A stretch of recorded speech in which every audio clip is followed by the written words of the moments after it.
Welcome to our YouTube channel Veer story. अगर आपको जल्दी से नेक्स्ट एपिसोड चाहिए तो वीडियो को अभी लाइक करो। 208 अब क्या करना है? तुम इन सब के बारे में छोड़ो, अगर वह निकाले जा चुके हैं तो जाने दो। हमें बस एसआर की गुड बुक्स में रहना है। मुझे कैसे भी करके यह मूवी करनी है। मैं इस मूवी से निकलना अफोर्ड नहीं कर सकती हूँ, और ये तुम भी अच्छे से जानती हो। अवनी रेड्डी के मैटर को तुम संभाल लेना। मुझे नहीं लगता वह लड़की डिजर्व करती है मैं उस पर इतना ज्यादा ध्यान दूं। अकीरा ने कहा। आप सही कह रही हैं मैं, अकीरा के असिस्टेंट ने कहा। उसके बाद अकीरा बड़े ही आराम से स्विमिंग पूल में स्विम करने लगी। उसकी स्किन धूप में चमक रही थी। अकीरा का असिस्टेंट जो वहीं खड़ा था, वह अकीरा को देखकर यही सोच जा रहा था, जो लड़की देखने में इतनी खूबसूरत है, वह कितनी ज्यादा पत्थर दिल थी। अकीरा का असिस्टेंट उसके साथ बहुत सालों से था, इसीलिए वह अकीरा के हर गलत काम के बारे में भी काफी अच्छी तरीके से जानता था। अकीरा दुनिया के सामने जो फरिश्ता बनती थी, वैसी वह थी नहीं, वह एक डरावनी चुड़ैल थी। दूसरी तरफ अवनी के ऑफिस में अनिकेत टीवी स्क्रीन की तरफ ही देखे जा रहा था। तभी उसे एक न्यूज सुनाई दी, जिसमें एक घोटाले के बारे में बताया जा रहा था। उस न्यूज के अकॉर्डिंग कुछ दिनों पहले जो अकीरा चतुर्वेदी ने चैरिटी इवेंट ऑर्गेनाइज किया था, उसमें जितना भी चैरिटी का पैसा है, वह सारा अकीरा चतुर्वेदी ने कहीं पर भी डोनेट नहीं किया था। उस चैरिटी इवेंट में करोड़ों का डोनेशन आया था, पर अभी तक वह डोनेशन गया कहां, इसकी कोई पुष्टि नहीं की गई है। अनिकेत हैरानी में उस न्यूज को देखे जा रहा था, उसे यकीन नहीं हो रहा था। वहीं उस न्यूज को देखकर अवनी के होठों पर मुस्कुराहट आ गई। ध्यान से उसे न्यूज को देखने के बाद अनिकेत ने अवनी से पूछा, क्या तुम्हें पता था अकीरा ने कुछ ऐसा घोटाला किया है?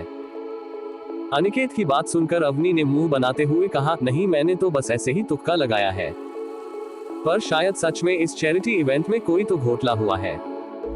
अवनी की बात सुनकर अनिकेत एक बार फिर हैरान रह गया। क्या अवनी सिर्फ एक शक के बलबूते पर ऐसे अकीरा पर इल्जाम लगा रही थी? अगर यह बात मीडिया को पता चली तो बोलो कि अवनी को छोड़ने वाले नहीं थे, पर अवनी को इस बात की कोई भी टेंशन नहीं थी। अवनी ने अपने हाथ में मौजूद पेन को गोल गोल घुमाते हुए कहा, बस अकीरा चतुर्वेदी के एक्शन का ध्यान रखना है। तुम एक काम करो, अभी निकलो और अकीरा के असिस्टेंट पर नजर रखो। अगर चैरिटी इवेंट में कुछ गलत हुआ होगा तो जरूर अकीरा इस न्यूज को देखकर बौखला जाएगी और सबूत को छुपाने के लिए कुछ करेगी। अवनी की बात सुनकर अनिकेत ने अपनी गर्दन हाँ में हिलाए और फिर तुरंत वहां से निकल गया। अवनी वही मुस्कुराते हुए उस न्यूज को देखने लगी। सारे न्यूज चैनल पर यह न्यूज ही आ रही थी। पूरे सोशल मीडिया पर इस न्यूज ने हड़कंप मचा दिया था। अकीरा के फैंस तुरंत अकीरा को सपोर्ट करने के लिए मैदान में आ गए। वह सब सोशल मीडिया साइट पर वह कमेंट कर रहे थे, अकीरा ऐसा कुछ नहीं कर सकती, जरूर अकीरा को कोई फंसाने की कोशिश कर रहा है। हमारी अकीरा से बाकी सेलिब्रिटी जलते हैं, जरूर यह किसी फीमेल सेलिब्रिटी का ही काम होगा। अकीरा के फैंस उसके लिए बहुत वफादार थे और वह उसका साथ देने के लिए किसी से भी लड़ झगड़ते थे। सोशल मीडिया पर जहां हर तरफ अकीरा और उस चैरिटी इवेंट की बातें चल रही थी, तो वही अकीरा को जैसे ही इस खबर के बारे में पता चला, वह सच में हैरान रह गई। ये किया किसने है? अकीरा ने अपनी असिस्टेंट पर बरसते हुए कहा। अकीरा की बात सुनकर उसके असिस्टेंट ने कहा, हम पता करने की कोशिश कर रहे हैं, पर अभी तक हमारी टीम को कुछ भी पता नहीं चला है। असिस्टेंट की बात सुनकर अकीरा और भी ज्यादा गुस्सा आया। तभी अकीरा का फोन रिंग करने लगा। अकीरा ने देखा तो किसी अननोन नंबर से फोन आ रहा था। ये देख अकीरा ने कुछ सोचा और फिर तुरंत कॉल पिक किया। अकीरा ने फोन स्पीकर पर कर कहा, हु इज दिस? दूसरी तरफ से अवनी की मुस्कुराहट भरी आवाज आई, अवनी रेड्डी योर क्वीन। अवनी की बात सुनकर अकीरा ने गुस्से में अपनी मुट्ठियों को कस लिया। उसे बहुत गुस्सा आ रहा था। अवनी भी अकीरा को चिढ़ाने के लिए ही यह सब बोल रही थी। आई होप तुम्हें मेरा सरप्राइज बहुत पसंद आया होगा बेबी डॉल, अवनी ने चेयर पर गोल गोल घुमाते हुए कॉल पर कहा। अवनी की बात सुनकर अकीरा ने गुस्से में कहा, तो क्या ये सब तुमने किया है? अकीरा की बात सुन अवनी ने खुशी से कहा, मेरे अलावा कौन ही तुम्हारा शुभचिंतक हो सकता है? The game is begin baby doll, get ready. Avni ने कहा, फिर अकीरा के मुंह पर ही कॉल कट कर दिया। अवनी के कॉल रखते ही अकीरा में गुस्से में अपने फोन को सीधे स्विमिंग पूल में दे मारा। उसे बहुत गुस्सा आ रहा था। अब क्या करना है? क्या उसके पास तुम्हारे खिलाफ सबूत होगा? अकीरा के असिस्टेंट ने कहा। अपने असिस्टेंट की बात सुनकर अकीरा ने उसकी तरफ देखकर कहा, नहीं, यह इतना आसान नहीं है। तुम एक काम करो, जल्दी से सारे सबूत को मिटा दो, इससे पहले वह किसी के भी हाथ लगे। एक बार सारे सबूत खत्म हो जाएंगे, उसके बाद अवनी रेड्डी को मैं बताऊंगी अकीरा चतुर्वेदी से पंगा लेने का नतीजा। वह खुद यहाँ मेरे पैरों में गिर माफी मांगेगी थी। अकीरा ने गुस्से में मुस्कुराते हुए कहा। उसके चेहरे पर एक शैतानी मुस्कुराहट थी, जिसे देखकर असिस्टेंट समझ गया अकीरा सच में इस गेम को खेलने वाली थी। अब देखना यह था, इस गेम में हमेशा की तरह अकीरा जीतेगी या इस बार को यह अकीरा को हरा देगा। अकीरा की बात के ऑर्डर्स को फॉलो करने के लिए उसका असिस्टेंट तुरंत वहां से निकल गया। अकीरा के घर के ठीक बाहर अनिकेत बैठा उसके असिस्टेंट का इंतजार कर रहा था। तभी उसकी नजर अकीरा के असिस्टेंट पर पड़ी, जो घर से बाहर आ रहा था, जिसे देखकर अनिकेत ने तुरंत अपने चिप्स का पैकेट फेंका और काम पर लग गया। दूसरी तरफ एसआर का असिस्टेंट उसे सारी इंफॉर्मेशन दे रहा था, जो कुछ भी बाहर चल रहा था, जिसे सुनकर एसआर के होठों पर बड़ी सी मुस्कान आ गई। ये कुछ ज्यादा इंटरेस्टिंग होने वाला है, देखने में मजा आएगा, एसआर ने कहा। एसआर की बात सुनकर उसका असिस्टेंट भी उसकी तरफ देखने लगा। हर हर महादेव। 209 मंडे। अकीरा के घर के ठीक बाहर अनिकेत बैठा उसके असिस्टेंट का इंतजार कर रहा था। तभी उसकी नजर अकीरा के असिस्टेंट पर पड़ी, जो घर से बाहर आ रहा था, जिसे देखकर अनिकेत ने तुरंत अपने चिप्स का पैकेट फेंका और काम पर लग गया। दूसरी तरफ एसआर का असिस्टेंट उसे सारी इंफॉर्मेशन दे रहा था, जो कुछ भी बाहर चल रहा था, जिसे सुनकर एसआर के होठों पर बड़ी सी मुस्कान आ गई। ये कुछ ज्यादा इंटरेस्टिंग होने वाला है, देखने में मजा आएगा, एसआर ने कहा। एसआर की बात सुनकर उसका असिस्टेंट भी उसकी तरफ देखने लगा। आयशा अपने केबिन में बैठे लगातार अपने फोन को घूरे जा रहे थी, जैसे किसी की कॉल या मैसेज का इंतजार कर रही हो। आज भी कोई कॉल और मैसेज नहीं किया, आयशा ने कहा। व्योम 3 दिन पहले बजाज कॉर्पोरेशन के किसी काम से लंदन गया था। व्योम ने यह बात आयशा को मैसेज करके ही बताई थी। उसके बाद से ही आयशा के पास व्योम का ना ही तो कोई मैसेज आया, ना ही कोई कॉल आया। आयशा अपने फोन को देखते हुए व्योम के कॉल या मैसेज का इंतजार कर रही थी। आखिर बात क्या है, व्योम ने मुझे कॉल या मैसेज क्यों नहीं किया होगा? आयशा ने खुद से ही कहा। वह पिछले 3 दिन से यही सोचते हुए अपना दिमाग लगाए जा रही थी, कहीं उसे कोई और लड़की तो नहीं मिल गई। इसलिए कुछ वक्त से वह मुझे इग्नोर भी कर रहा था और हम लोगों ने साथ में डिनर भी नहीं किया। मैं तो अपनी सर्जरी की वजह से घर भी नहीं जा पा रही थी। आयशा खुद से ही बातें किए जा रही थी। उसे खुद नहीं पता था वह क्या क्या सोच रही थी। जब आयशा से रहा नहीं गया, उसने तुरंत अपना फोन उठाया और अवनी को कॉल कर दिया। हेलो। दूसरी तरफ से अवनी की आवाज आई। हेलो अवनी, क्या तुझे पता है व्योम कब तक वापस आएगा? आयशा की बात सुनकर अवनी ने कंफ्यूजन में उससे पूछा, कहाँ क्या? भैया कहाँ गए हैं? अवनी की बात सुन आयशा ने उदासी से कहा, लंदन। तुम्हारे उस खड़ूस अक्कड़ पति ने व्योम को लंदन भेज दिया है। आयशा की बात सुनकर अवनी ने हंसते हुए कहा, तो क्या हुआ, कुछ दिनों में भैया आ जाएंगे। अवनी की बात सुनकर आयशा ने उदासी से कहा, व्योम ने जाने के बाद मुझे अभी तक कोई भी मैसेज नहीं किया है। अगर उसे वहां कोई और लड़की पसंद आ गई तो मैं तुम्हारे पति को छोड़ेगी नहीं और तुम्हें लेकर मैं कहीं दूर भाग जाऊंगी। उसने अगर मेरा घर नहीं बसने दिया तो मैं भी उसका घर नहीं बसने दूंगी। आयशा की बात सुनकर अवनी हंसने लगी। उसने हंसते हुए कहा, तुम चिंता मत करो, भैया को कोई भी लड़की पसंद नहीं आ सकती। एक बार जो इंसान पागलपन कर दे, वही पागलपन वह बार बार नहीं करता। अवनी की बात सुनकर आयशा ने मुंह बना दिया। अवनी ने आयशा को समझाया और फिर कॉल कट कर दिया। काम करते हुए अवनी की नजर डेट पर गई। आज की डेट देखते ही अवनी हैरान रह गई। आज तो जिज्ञासा के फार्म हाउस में पार्टी है ना? अवनी ने खुद से ही कहा। उसने तुरंत अपना फोन निकाला और वीर को कॉल किया। हेलो, क्या तुम जिज्ञासा की पार्टी में जा रहे हो? हाँ, क्या तुम भी वहां आ रही हो भी?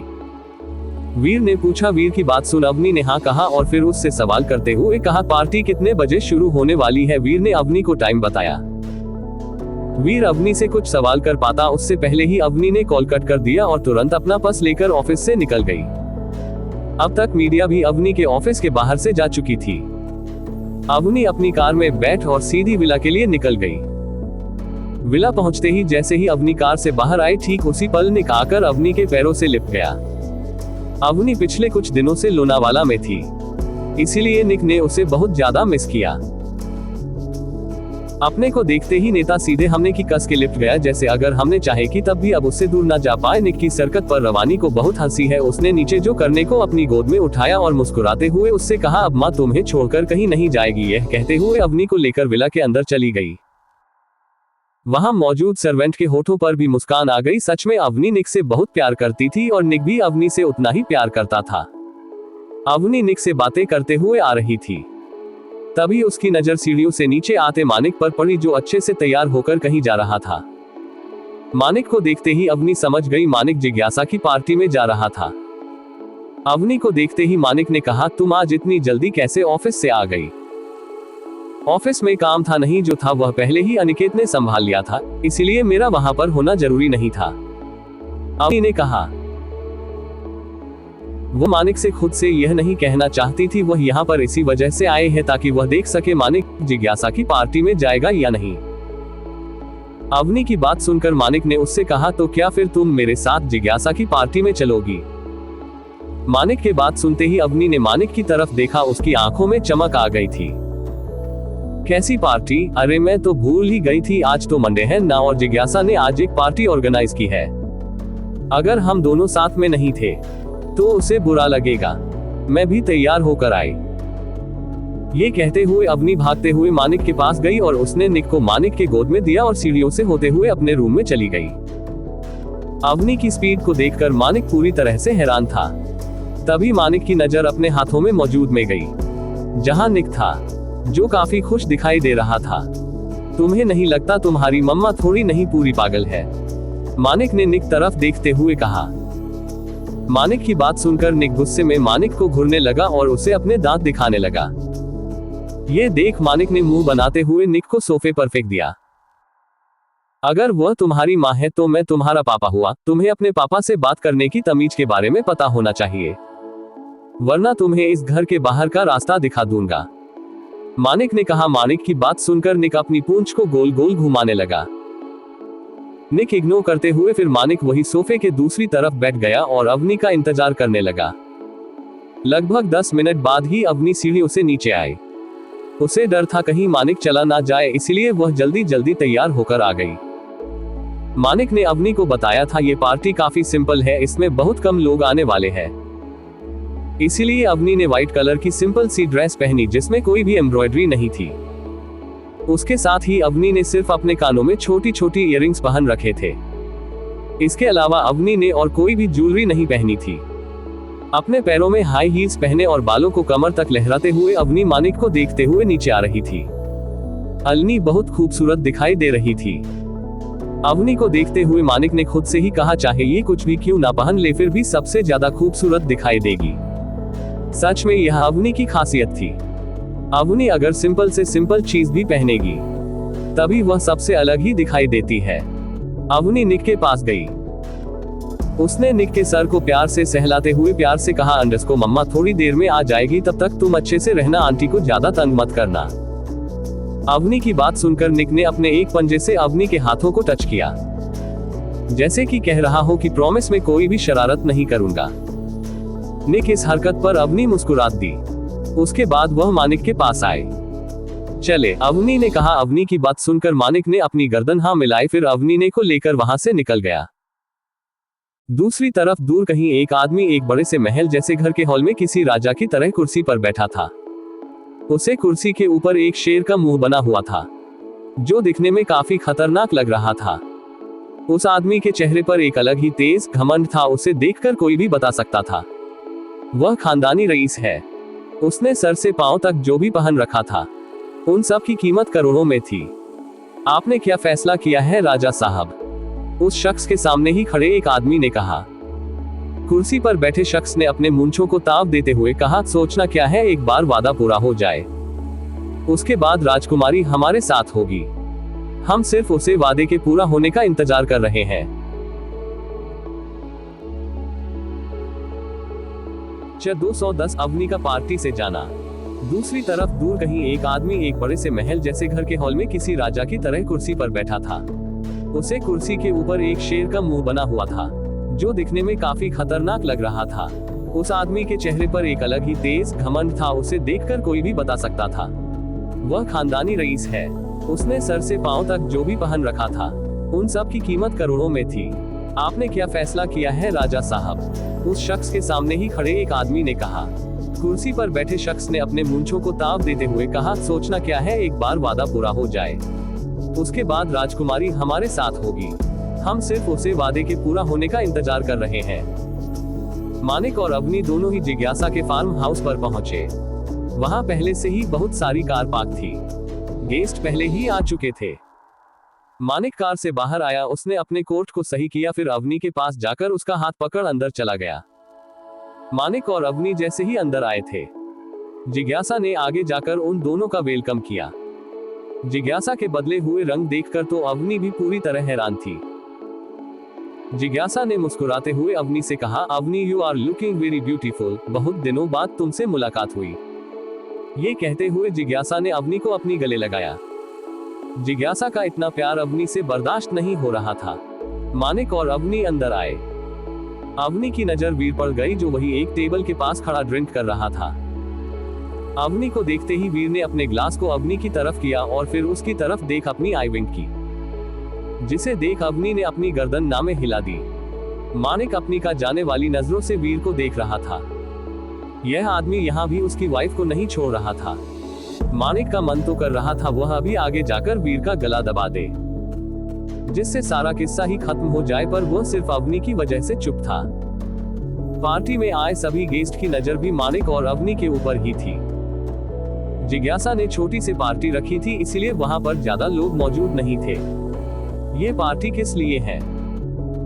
मानिक ने जिज्ञासा से पूछा। जिज्ञासा मानिक से कुछ कहती उससे पहले ही वीर ने उनकी तरफ आते हुए मुस्कुराकर कहा, ताकि मैं और मेरी दोस्त मिल सके हैं ना अवनी। ये कहते हुए वीर ने अवनी की तरफ देखा और फिर मुस्कुराते हुए कहा, you are looking gorgeous like a angel. Veer की बात सुनकर मानिक ने वीर की तरफ अपना कदम बढ़ाते हुए कहा, तुम एक बार में बात समझते नहीं हो, तुम्हें समझाने के लिए मुझे अपना तरीका ही इस्तेमाल करना पड़ेगा। क्या तुम मुझे डरने की कोशिश कर रहे हो? वीर ने अपनी आंखें छोटे कर मानिक को घूरते हुए कहा। उन दोनों को फिर से लड़ते देखकर अवनी को बहुत गुस्सा आ रहा था। अवनी ने उन दोनों से दूर जाते हुए कहा, तुम दोनों लड़ते रहो। ये कहते हुए अवनी वहां से चली गई। वह उन दोनों की लड़ाइयों से बहुत परेशान हो चुकी थी। ये दोनों आदमी एक पल भी शांति से नहीं रह सकते थे। देखो तुम्हारी वजह से वह यहां से चली गई, वीर ने मानिक को घूरते हुए कहा और अवनी के पीछे जाने लगा। ये देख मानिक ने वीर के कोट के कोने को पकड़ उसे पीछे करते हुए कहा, she is my wife, I can handle हर। ये कहते हुए मानिक वहां से चला गया और वीर मुंह बनाते हुए मानिक को देखने लगा। क्या तुम अपनी यह हरकतें बंद नहीं कर सकते? अगर वह इतनी ही पसंद है तो लड़ते क्यों नहीं उसके लिए? जिज्ञासा ने गुस्से में वीर से कहा।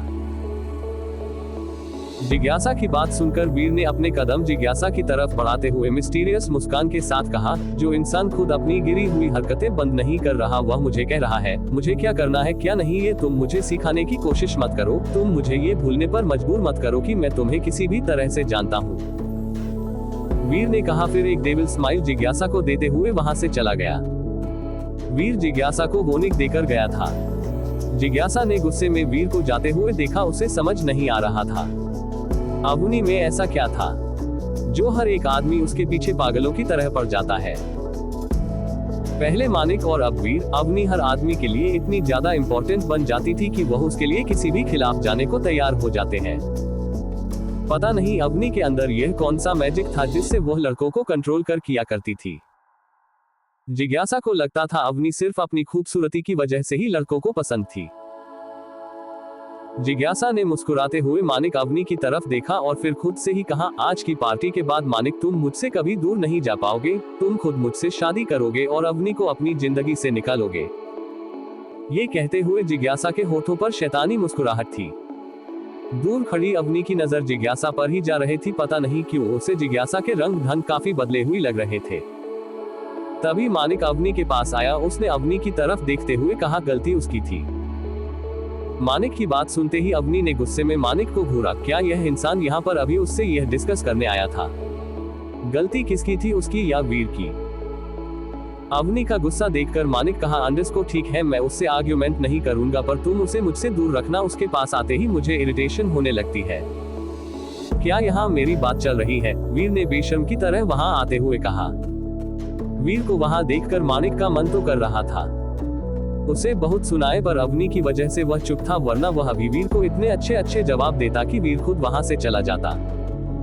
अवनी ने उन दोनों की ही आर्गुमेंट को खत्म करने के लिए वीर से सवाल किया, सम्वी कैसी है? एक इमरजेंसी की वजह से मैं उससे मिलने के लिए नहीं आ पाए।